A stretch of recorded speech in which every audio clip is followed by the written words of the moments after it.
Dinghy सरकारी तौर पे तो नहीं ऐलान किया गया, उस लेवल पे शायद खास फिगर होते हैं वो करते हैं ताकि पैनिक ना फैले। वैसे भी किटें भी नहीं है इतनी, क्या कौन चेक करे और क्या करता रहे, लेकिन काफ़ी ज़्यादा मरीज़ हैं जो प्राइवेटली भी हम देखते हैं। मैंने एक रिक्वेस्ट करनी है, दुनिया में तो नहीं, पाकिस्तान में जो लोग स्पेशली हमारे जो भी डॉक्टर्स हो, जो आप सबको ज़्यादा पता होगा मेरे से, लेकिन फिर भी याद दहानी के तौर पे, पहले भी जब भी इस तरह ये बुखार फैलता है, आज ही मेरी घर में जो बच्ची काम करती है खातून, उनकी बच्ची वो भी साथ आती थी माँ के, तो मुझे पता चला 4-5 दिन से वो बीमार है, तो वो लेके आए उसको, तो मैंने खैर उसे दाखिल करवा दिया हॉस्पिटल में। तो ये बेसिक लॉज याद रखें कि जो डेंगी बुखार है, आजकल वैसे चिकनगुनिया भी है, वो भी तकरीबन ऐसे ही है, ठीक है। उसमें जिस्म में दर्दें इससे भी ज़्यादा होती हैं, प्लेटलेट भी कम होते हैं, वाइट सेल भी, लिवर सेल भी ख़राब हो जाते हैं, लिवर के टेस्ट भी ख़राब होते हैं। कई मरीज़ों को बहुत उल्टी शुरू हो जाती है, कईयों को दस्त लग जाते हैं, कई को जिस्म में दर्द बहुत ज़्यादा होता है, आँखों के पीछे, सर के पीछे या कमर में बड़ी शदीद दर्द होती है। बहुत ज़्यादा बुखार पहले 4 दिन 3 दिन उतरता ही नहीं है। ज़्यादा से ज़्यादा पैनाडॉल अगर लेनी है आपने, डॉक्टरों ने देनी भी है, तो जो लोग पैनाडॉल भी नहीं ख़रीद सकते वो घर में पानी में थोड़ी दारचीनी और अदरक और सफ़ेद ज़ीरा डाल के वो कहवा सा भी पी लेंगे, तो उससे भी बुखार आधे घंटे बाद 3 कप पिएँ, फिर सुबह दोपहर शाम पी लें, काफ़ी फ़र्क पड़ जाता है। और नहाएं, अगर 100 से ऊपर बुखार है, अगर आपके घर में पानी आता है, आप मेरे तो सुनने वाले ज़्यादातर गरीब लोग हैं जिनके घरों में पानी भी कईयों का नहीं होता, बताते हैं मुझे, या इतना पानी नहीं होता, लेकिन बहरहाल अगर नहा सकते हैं नहा लें। गांव में है तो गांव की मस्जिद इस काम आ जाती है, पानी वहाँ नहा लें जाके, मिल जाता है, तहारत खाने बने होते हैं, लेकिन आप उस खाने में वहाँ जाके नहा लें। तो घर में जो लोग नहा सकते हैं, बुखार अगर 101 से ज़्यादा हो जाए, कईयों का ये कॉन्सेप्ट है कि सर्दियों में नहीं नहाना, बुखार में नमूनिया हो जाता है, माएँ नहीं बच्चों को नहलाती। चले जी, गीला कपड़ा लेके पूरे जिस्म पे मारें, उनके हाथ पाँव एक्सपोज कर दें, टांगें भी बाजू भी, उन पे गीले कपड़े के साथ उनको हवा लगने दें जिस्म को, बुखार नीचे आ जाएगा। उनके 101 102 से ऊपर जब बुखार जाता है तो फिर पैनाडॉल्स भी काम, पैरास्टामोल भी काम नहीं करती है। पैनाडॉल पैरास्टामोल के अलावा कोई दवाई ना दें, जैसे ब्रूफिन है, डाइक्लोरैन है, या है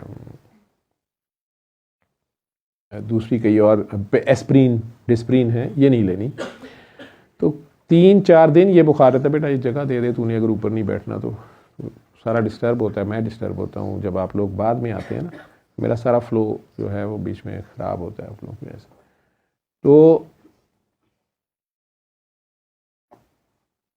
वो सारा बुखार जो है उसके लिए आप पैनाडॉल ज़्यादा से ज़्यादा ले लें, 4 घंटे बाद एक गोली बड़े भी ले सकते हैं, 6 घंटे बाद 2 भी ले सकते हैं, एक दिन में 8 से ज़्यादा ना ही लें। लेकिन छोटे बच्चों को शरबत देते हैं, माओं को पता होता है 1 चमची 2 चमची पैनाडॉल का सिरप या पैरास्टामोल, जिस नाम से भी आपको मिल जाए, कैलपोल मिल जाए, और नहला दें, ये एक्सपोज कर दें बच्चे को, गीला कपड़ा मार दें ऊपर, या बड़े हैं तो। उल्टी मतली आ रही है तो मोटिलियम का शरबत पी लें, या पेरिडोन है, डोम पेरिडोन किसी भी नाम से इस तरह का शरबत, या गोली भी इसकी मिलती है, वो ले लें। अब असल बात जो मैं कहने लगा वो ये था कि ऐसी हालत में हमारे आम क्लिनिक्स पे या गली मोहल्लों में या गांव में लोग टीके और ड्रिपें लगानी, और आम बंदे भी, गरीब भी बेचारा जाकर कहता है मैंने फटाफट ताकत दी कि ड्रिप ला, मैं ये ड्यूटी पे भी जाना है, कम भी, उसकी रोज़ी रोटी का मसला होता है। लेकिन डेंगू में सबसे ज़्यादा काम ख़राब होता है इन ड्रिप्स के ज़्यादा इस्तेमाल से या गलत इस्तेमाल से। एक तो एंटीबायोटिक्स देने से काम ख़राब होता है, अगर उसको साथ कोई और इन्फेक्शन बैक्टीरिया की हो गई है, जो अच्छा डॉक्टर, क्योंकि ये डॉक्टरी दवाइयाँ हैं, इसलिए मैं कह रहा हूँ जिनको डॉक्टरी का इल्म है, तो फिर वो जो है एंटीबायोटिक्स तब ऐड करते हैं, डॉक्टर्स टेस्ट करते हैं। मसला इसका ये है कि चौथे दिन तक तो इसका टेस्ट पॉजिटिव होता नहीं है। ब्लड के टेस्ट, जो आम टेस्ट है CBC का, वो आप करवा लें। डेंगू अगर आप सस्पेक्ट कर रहे हैं, कॉन्टीन्यूस बुखार है और सर दर्द है या उल्टियाँ टटियाँ, तीसरे दिन उसमें प्लेटलेट या सफ़ेद सेल जो हैं, वाइट सेल्स WBCs, वो कम हो जाते हैं। डरने की ज़रूरत नहीं है, होते हैं ये कम। मरीज़ अगर अफोर्ड करता है, ले सकता है, तो फल वगैरह और ताज़ा जूस, मीठे जूस ले, लीमू, सेब का जूस निकाल के उसमें लीमू निचोड़ के जूस कर ले। अब चूँकि लीमू भी बड़े महंगे हो गए हैं, मीठे भी बड़े महंगे हैं, सेब भी महंगे हैं, तो मुझे गरीबों का होता है कि वो बेचारे गुस्सा खाते हैं, डॉक्टर साहब इलाज भी है हो जाए 10 दिन है। अब मैं जो भी आपको बता रहा हूँ, दवाई भी बड़ी महंगी है, अल्लाह भला करे डॉलरों वालों का। तो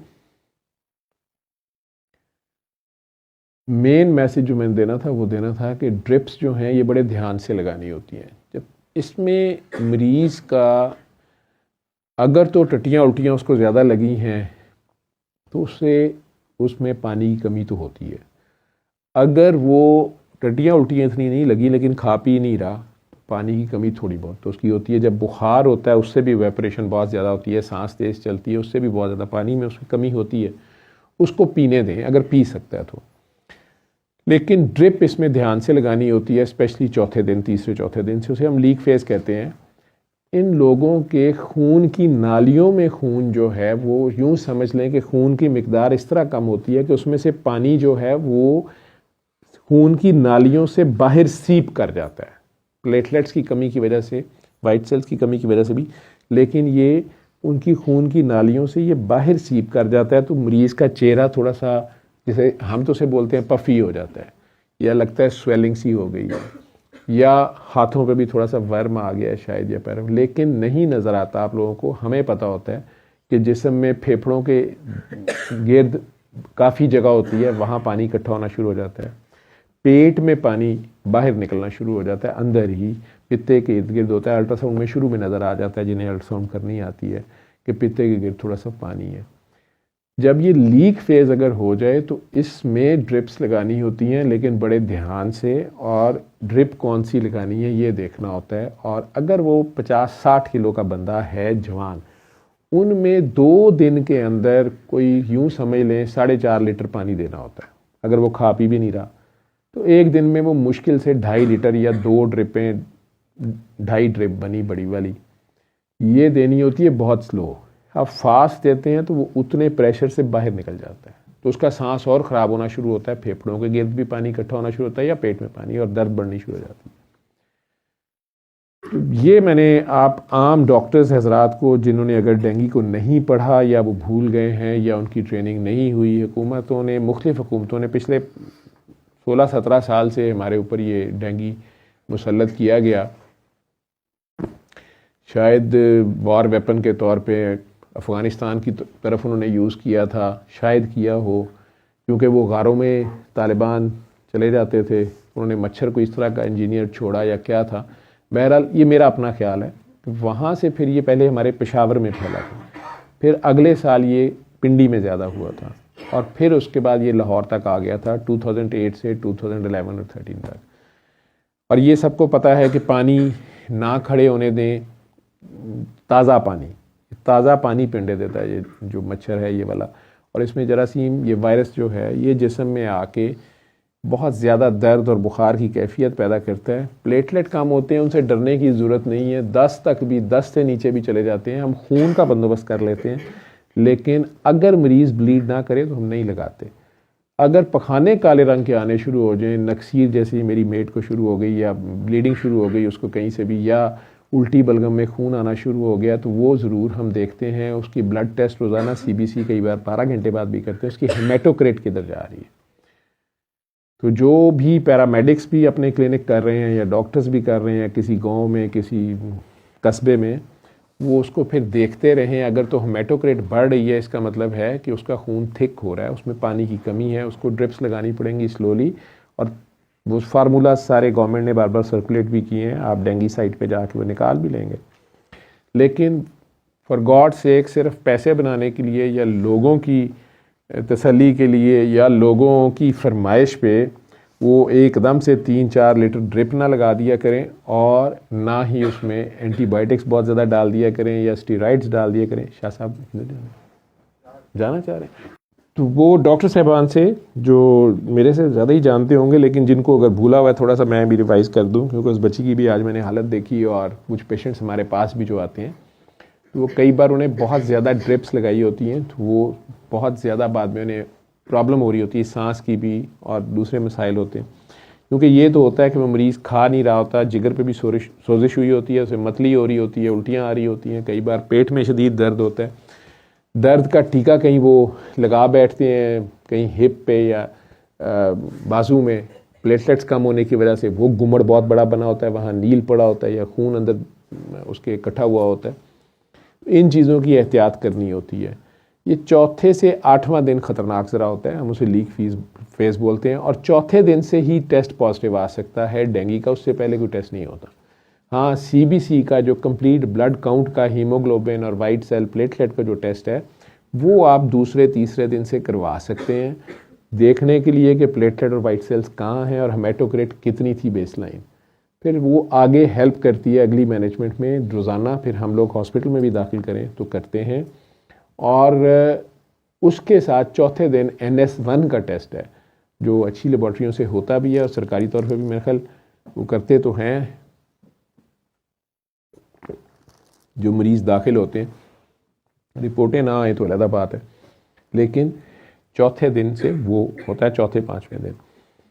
छठे दिन से फिर इसका डेंगू IgM का टेस्ट है, वो भी लेबॉर्ट्रियों से अवेलेबल है। तो वो बुखार का छठा दिन, तो फिर उससे हमें मज़ीद कंफर्म हो जाता है कि ये डेंगू ही है। NS1 हो जाए तब भी डेंगू ही है, पॉजिटिव अगर आ गया। लेकिन प्लेटलेट अगर कम भी हो गए हैं, NS1 और डेंगू नेगेटिव हैं, उसी तरह की अलामात हैं, तो ये चिकनगुनिया, उसका टेस्ट कोई नहीं है हमारे पास। ठीक है, चिकनगुनिया का ये है कि डेंगू में भी और चिकनगुनिया में भी चौथे दिन से 5वें दिन से बुखार ख़त्म हो जाता है, मरीज़ भी लगता है कुछ बेहतर है आज, लेकिन फिर उसे पेट दर्द या भूख लगना शुरू हो जाती है। जिन्हें भूख लगनी शुरू हो जाए तो अच्छी अलामत है, लेकिन अगर सांस ख़राब होना शुरू हो गया, ब्लीडिंग शुरू हो गई है, पखाने काले शुरू हो गए हैं या नील पड़ने शुरू हो गए हैं, सांस ख़राब है, तो उन्हें हॉस्पिटल फ़ौरन दाखिल कराना है। वहाँ डॉक्टर्स मुख्तलिफ ड्रिप्स, एक डेक्स्ट्रॉन ड्रिप होती है जैसे खून की ज़्यादा कमी हो जाए, वो भी लगानी पड़ जाती है, वो सरकारी तौर पे आती है, आम नहीं होती अवेलेबल। ये प्राइवेट हॉस्पिटल्स में शायद उन्होंने रखी हो। वो भी एक मैयड फार्मूले के तहत हमने उसके मरीज़ के जिस्म के वज़न के हिसाब से लगाना होती है। और साथ ब्लड अगर लगाना है तो कौन सा वाला लगाना है, सिर्फ वाइट सेल लगाने हैं, प्लेटलेट लगाने हैं, रेड ब्लड सेल्स लगाने हैं या होल ब्लड लगाने हैं, ये डॉक्टर फैसला करते हैं। यूजुअली 90% से भी ज़्यादा मरीज़ इस स्टेज पे नहीं जाते, लेकिन कुछ ऐसे होते हैं जो बहुत सीरियस हो जाते हैं, ब्लड प्रेशर फॉल कर जाता है, उनका शॉक में चले जाते हैं। जैसा जो बच्ची मेरे घर का, उसमें 90-60 ब्लड प्रेशर है सिर्फ, तो हम उसके फिर ब्लड प्रेशर को घंटे आधे घंटे से मॉनिटर कर रहे होते हैं कि ये ब्लड प्रेशर किधर जा रहा है। अगर ब्लड प्रेशर दोनों रीडिंग्स जो हैं, ऊपर और नीचे वाला ब्लड प्रेशर जैसे है, यानी 100/60 है, तो इसमें 40 का फ़र्क है।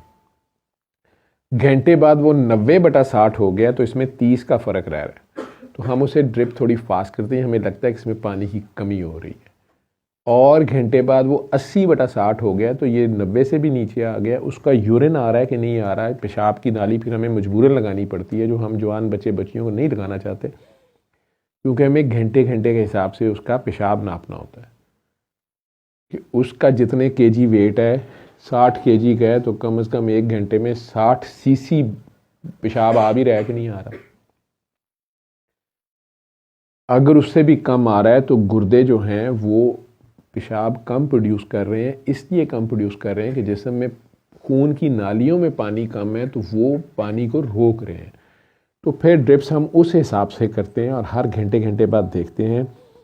अगर वो ब्लड प्रेशर उसका 70/30 पे आ गया, 70/60 पे आ गया, 70/50 पे आ गया, 20 का सिर्फ फ़र्क है आपस में, और नीचे भी जाता जा रहा है, तो हम बार बार उससे पूछते हैं कि बेटा आपको पखाने में काले रंग के पखाने तो नहीं आ रहे, या उल्टी तो नहीं खून की आ रही, या हमें लग जाता है कि जिस्म के अंदर कहीं ब्लीड हो रहा है जो पता नहीं चल रहा। अगर उसे टट्टियाँ उल्टियाँ नहीं लगनी तो कहीं तो ये ब्लड जा रहा है।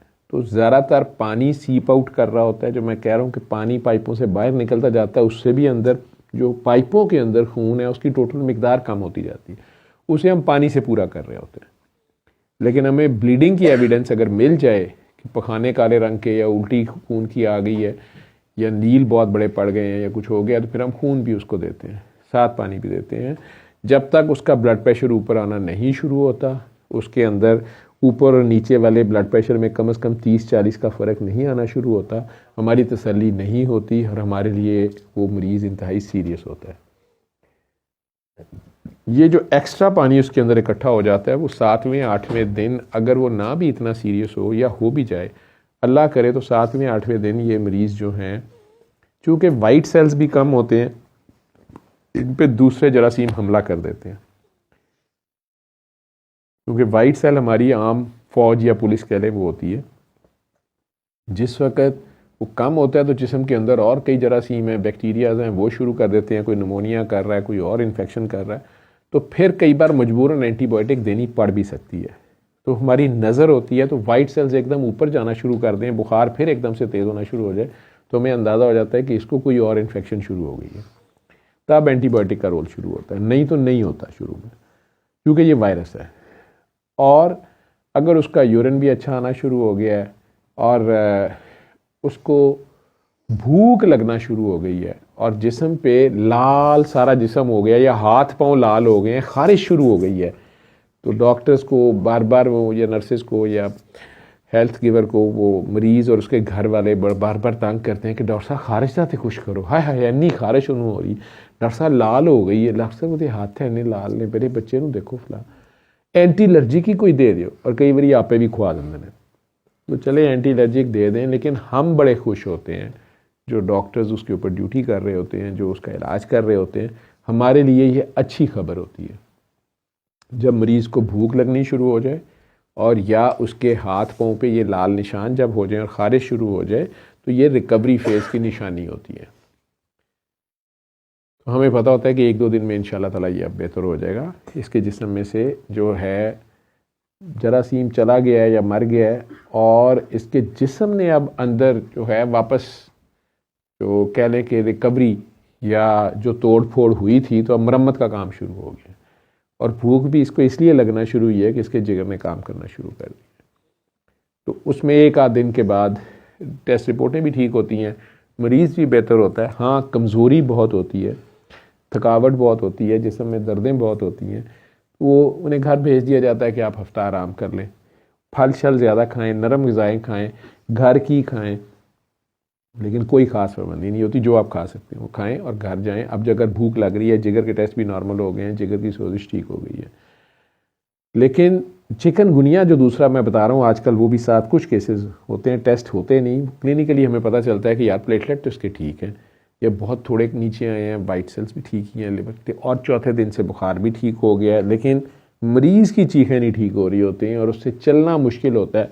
तो अगर आप लोगों ने छोटे चूज़े को बीमार देखा है, तो वो जिस तरह इकट्ठा होकर चल रहा होता है, तो चिकनगुनिया के मरीज़ का नाम ही इसलिए रखा हुआ है कि वो बिल्कुल चूचे की तरह, वो बेचारा पहले ही चूचा है तो ऊपर से बेचारा और बीमार हो गया।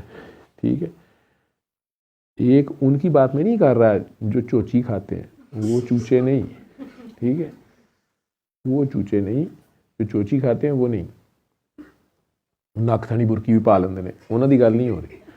चूचे चूचे मतलब चिकन जो है, तो वो फला नहीं कहते, वो चिकन है, ये कौन है, ये चिकन है, ये इस्लामाबादी चिकन है, तो ये बर्गर, तो ये काफ़ी गड़बड़ अब हो गई है। लेकिन ये चिकने और चिकनी ये टाट वाले स्कूलों के बच्चे होते हैं, ठीक है, चिकन जो है और बर्गर ये ज़रा हाई फाई क्लास के बच्चे होते हैं। लेकिन बहरहाल वो अगर बीमार हो जाए तो वो जिस तरह चल रहे होते हैं, वो चिकनगुनिया का मरीज़ का नाम उसका रखा हुआ है। उनमें दर्दें बहुत होती हैं, इसमें कोई शक नहीं, वो ड्रामे नहीं कर रहे होते, वो बहू आपके साथ झूठ नहीं बोल रही होती, या बच्चा खाम खा कॉलेज में उसका ब्रेकअप नहीं हुआ होता या अब उसका नहीं जाने को दिल कर रहा, वो सच्ची मुच्ची मौत पई होती है। तो उसके साथ जुल्म ज़बरदस्ती करने की बजाय उन्हें गर्म दूध दें, उसमें ये कच्ची हल्दी, वो ये जो हल्दी होती है पाउडर फॉर्म में नहीं, वैसे जो होती है सब्ज़ी की दुकान से मिलती है, वो डाल के दें। डॉक्टर साहब नाल हिकमत भी कर रहे, बात शुरू हुई थी इल्मो हिकमत से। तो बहरहाल वो हल्दी वाला दूध उन्हें दिन में 1-2 बार गरम गरम पिलाएं और वार्म सूप्स दें, ठीक है, या वो कहवा जैसे मैंने बताया वो भी लें, वो काफ़ी ज़्यादा बेहतर होते जाएंगे और थोड़ा सा रेस्ट कर लेंगे, पानी शानी पूरा होगा, जिस्म की हाइड्रेशन आहिस्ता आहिस्ता पूरी करनी है। हमारी कौम वैसे ही ज़्यादातर जो है वो पानी कम पीती है। हमारी ज़्यादातर औरतें, डॉक्टर साहब बड़ी दर्द होंगी है जिस्म ते मेरा टुटदा ही रहता है, की दसा। मैं कहा मां धोखिया ना पूछो, मां जी पानी सारे दिन च किन्ना पींदे हो? रोटी ना गिलास पीनी है मैं, डॉक्टर तू तो जदों आओ पानी पूछना होंदा है। तो पानी वाकई आप लोग खुद ही पी के देखिएगा, थोड़ा थोड़ा पानी सारे दिन में पिया करें, थोड़ा आहिस्ता आहिस्ता अपनी हाइड्रेशन अच्छी रखा करें, आपके चेहरों पे ग्लो भी रहेगी, ठीक है। और जिस्म में से ये काफ़ी हद तक दर्दें शर्दें, ये काफ़ी आपकी चीज़ें बेहतर रहेंगी। हमारे ज़्यादातर लोग डिहाइड्रेटेड होते हैं, हम हैं भी गर्म इलाके में, मिजाज भी हमारे गर्म है, और एक दूसरे को देख के या हॉट गर्ल देख के सांस हमारे वैसे ही तेज़ हो जाते हैं, तो उसमें डिहाइड्रेशन काफ़ी हो जाती है, ठीक है। पानी अपना पूरा रखा करें। खैर, तो चिकनगुनिया वाले को भी आपने ये चीज़ें देनी है। तीसरी नंबर पे आ गया बाजी कंवल ने, तो मुझे अभी नज़र आ गया बिलाल, तो कंवल आपा ने तेरे पे बहतान लगा दिया था तकरीबन, और मैंने भी मान लिया था। तो मैं आया तो एक सोनी सी काकी उधर छुपी हुई थी, तो मैंने देखा वो यूं यूं और पता नहीं क्या कर रही थी। मैं उनको उधर जूते उतार रहा था। मैं कही काकी कौन है? कहती सर ये बिलाल लाया। मैं क्या, आपको पता है कमल के सीगे भी अजीबो गरीब होते हैं। मैं क्या वो कभी मिठाई का डब्बा नहीं लियाया है कि तकल्लुफ कीता। तो मैं काकी से पूछा तो वो कहती सर मैं वही हूँ फैसलाबाद वाली। मैं कहा अच्छा ठीक है तू आ जा। मैं क्या नहीं ये माई,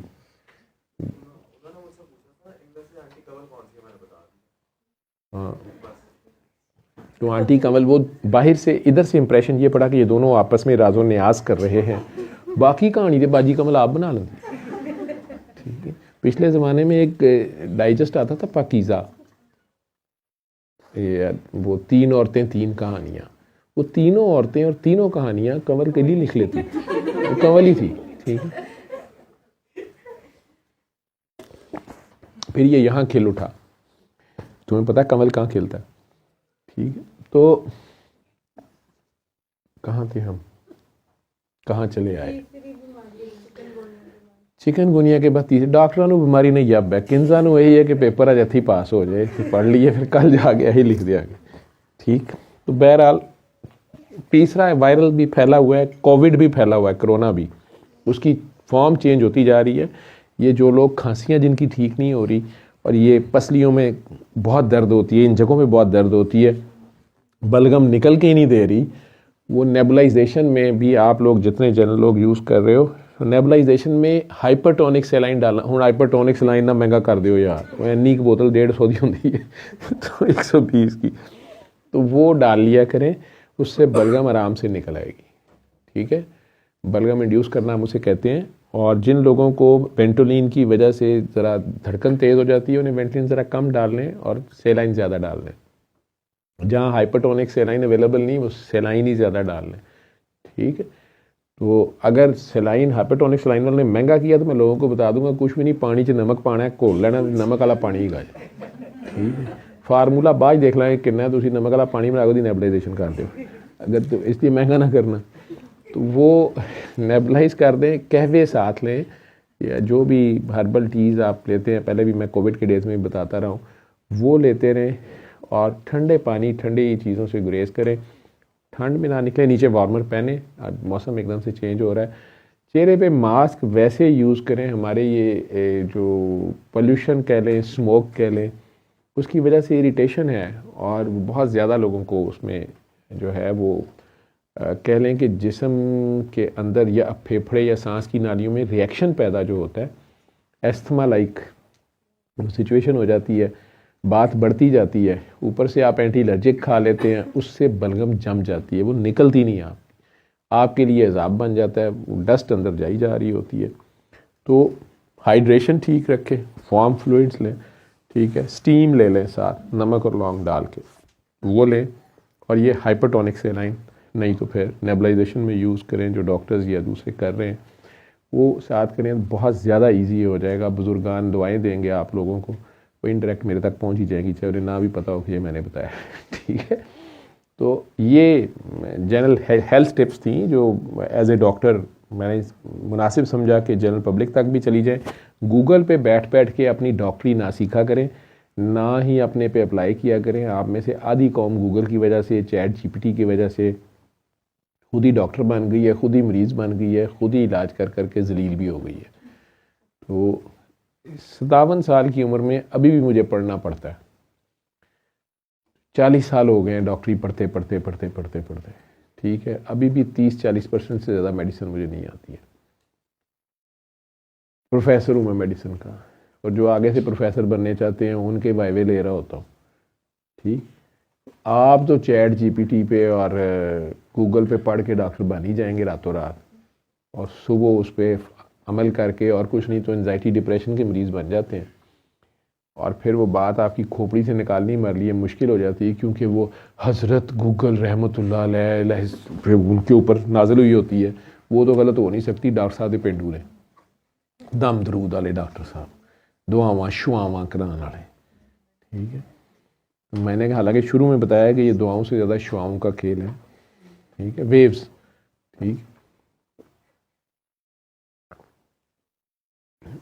सल्ले अला सल्ले अला सल्ले अला सल्ले अला सल्ले अला शफीना सल्ले अला